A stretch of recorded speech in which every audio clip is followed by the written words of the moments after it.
Yo guys, what is good? Zakaragi back at it again, and today we have a performance review for the Nike Zoom Freak 5. So this is the first Giannis shoe that I've ever tried, and it's been impressive but also underwhelming at the same time. So let's get into why. So without further ado, let's get straight into this review. And as always, let's start with traction. So we have a very interesting pattern that features repeated Giannis logos that almost replicates herringbone. Then we also have Nike smear traction, which is herringbone but more widely spaced apart. Now this setup really impressed me with how it performed, mainly because I haven't tried a Giannis shoe before, so I don't know the reputation for traction from model to model, but what I can say is that the Zoom Freak 5 definitely performs great on clean and dirty courts, which was awesome. So on clean courts, little to no issues at all, but on dusty courts, you will need to wipe from time to time because the Giannis logo pattern has tight grooves which dust can get clogged up in. So make sure you wipe and you should be good to go and have great, consistent traction. Now, I was a little skeptical about this setup at first, mainly because of the smear traction right here, because I haven't had the best experience with it, mainly with the Nike GT Cut 2, because that shoe I couldn't get consistent grip on any court surface that I was on, even after I broke it in. So I was a little scarred from that experience, but this setup right here with this smear traction worked great, and I was happy with it, which was awesome.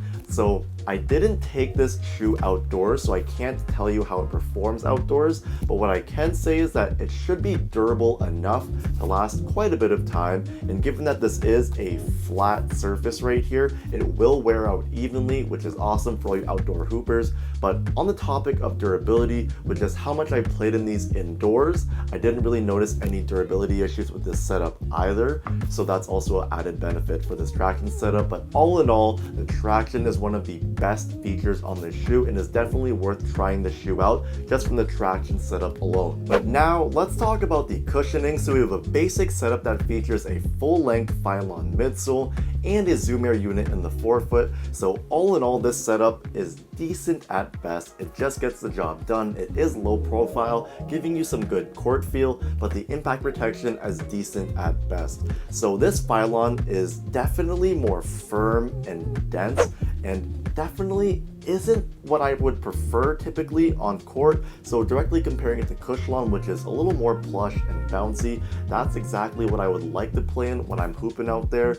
But this right here, I mean, I guess the more dense and firm it is, it does give you some more stability, and which I understand, because for a guy like Giannis, who primarily plays in this shoe, you know, he's a big dude, right, pushing a lot of weight around, so he definitely needs a shoe that has a more denser foam like this to give him some more stability, because if it was more plush and forgiving, it would lack stability that he would require to play the game. So personally, for me, I just can't do it. I mean, there is some cutouts on the shoe that allows this heel part to compress a little more, which gives you some more plushness, but all in all, it just wasn't enough for me. But the best part of this cushioning setup has to be the Zoom Air unit in the forefoot. Now, this thing felt awesome because it was bouncy and responsive, and you can't really feel it as much as you typically would with a Cushlon setup, just because of how dense and firm the Phylon is, but it's still noticeable enough, and you're still gonna get that great feeling under your foot when you play in these. So if you are someone that needs more cushioning in their shoes, I wouldn't exactly recommend these. But if you're someone that doesn't really mind having a little less cushioning, but also having some more court feel with that, then these are going to be great for you. So I have seen a lot of different positions in the league play with this. I mean, if you look at the Bucks team right now, Brook Lopez, he wears these, he's a center. Giannis wears these, he's a forward, and Cam Payne wears these, and he is a point guard. So definitely a versatile setup regardless, but obviously it just comes down to what your personal preference is. Also, the heel to toe transition is good, not great. It isn't as smooth as I would like it to be, but definitely still gets the job done. Now, getting into the materials, and what we have here is a mesh underlay with synthetic leather overlays, and they performed great on court. There wasn't any breaking time needed at all. They're good to go right out the box, and they're comfortable, lightweight, and a little more breathable than it seems. So I really like like these synthetic leather pieces here because there's no fuse on the shoe at all, and we do have the synthetic leather on all the high wear areas instead. So I feel like the synthetic leather is a little more durable and a little more sturdier than fuse, so it really adds to the containment and support of the shoe. Now, I really dig this look with no fuse and just the synthetic pieces because it really gives the shoe more of a 90s vibe. And I noticed with the signature lines that Nike's been putting out, at least for their big three of Giannis, KD, and LeBron, they're kind of straying away from using fuse and using more of these synthetic leathers or whatever other synthetic materials they have for the overlays for those high wear areas, which I honestly appreciate because it kind of going back to their roots of their glory days, I guess you could say, from all their older shoes that didn't use fuse. So shout out to Nike for that because I really dig the way this looks and feels. So moving along to the lockdown of the shoe, and it was amazing for a couple of reasons, guys. The first one being the fit of the shoe.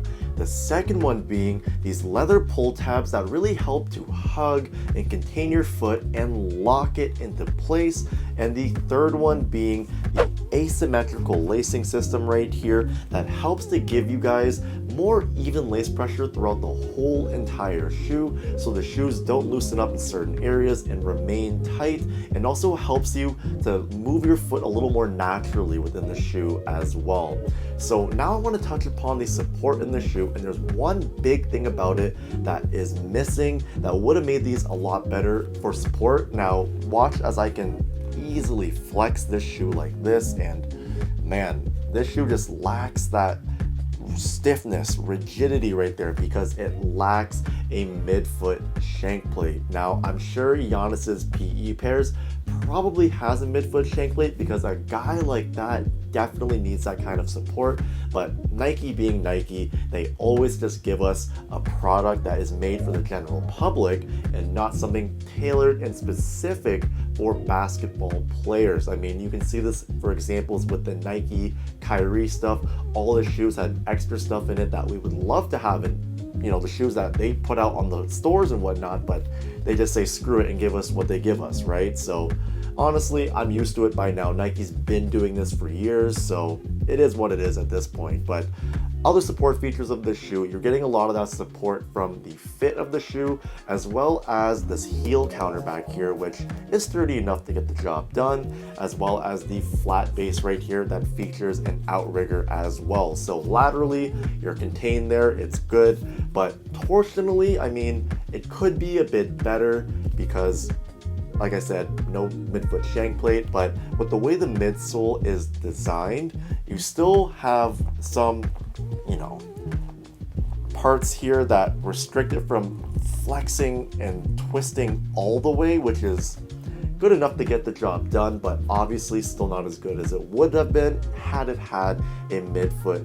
shank plate. So you're also losing out on some rigidity and stability as well, lacking that shank plate. And if you want to circumvent this problem, I would recommend trying out a Move insole. I have one right here. So it has a stiff midfoot shank right here. So this is just the Game Day. The Game Day Pro insoles from Move have a stiffer shank plate, which would be a lot better for all you guys out there that need that kind of support. And when it comes to the fit of the shoes, this is one of my favorite features because the shoes fit very snug, glove-like, very one-to-one-like, which I like because it really feels like an extension of your foot almost. So keep in mind, if you are grabbing a pair of these, they do run narrow. So getting true to size should work if you are a narrow-footed or regular width-footed person. But if you are a wide footer, I would strongly recommend going a half size up because that's what I feel like would work best for you. But obviously, try them on in store first if you can. But overall, guys, I really enjoyed playing in these shoes despite it having some lackluster features. I feel like this is one of Nike's most underrated models right now, especially for the price point, because I feel like a lot of people really aren't open to trying these just based off how the silhouette looks, because I'm gonna say it right now, it isn't the sexiest thing out there, but it definitely grows on you the more you wear it or see it, and depending on the colorway as well, it can look really, really good or really, really bad. So Try them out, guys. Let me know what you think and comment down below what you think about these shoes. Are they overrated, underrated? Or let me know, do you think Giannis is going to win a championship this year with these shoes? With model number 5, you know, maybe like Kobe, he won another chip in model number 5. So let me know in the comments down below, guys. And if you've played in these, share your experience in the comments down below. But we're at the point in the video, it's time for hashtag Zacharagi, what you rockin'. So for today, guys, I have these right here, the Jordan Zion 3. So if you haven't seen the review I did for these, link will be up here. But that is it for today, guys. I appreciate you guys for watching. I'm signing out. Peace.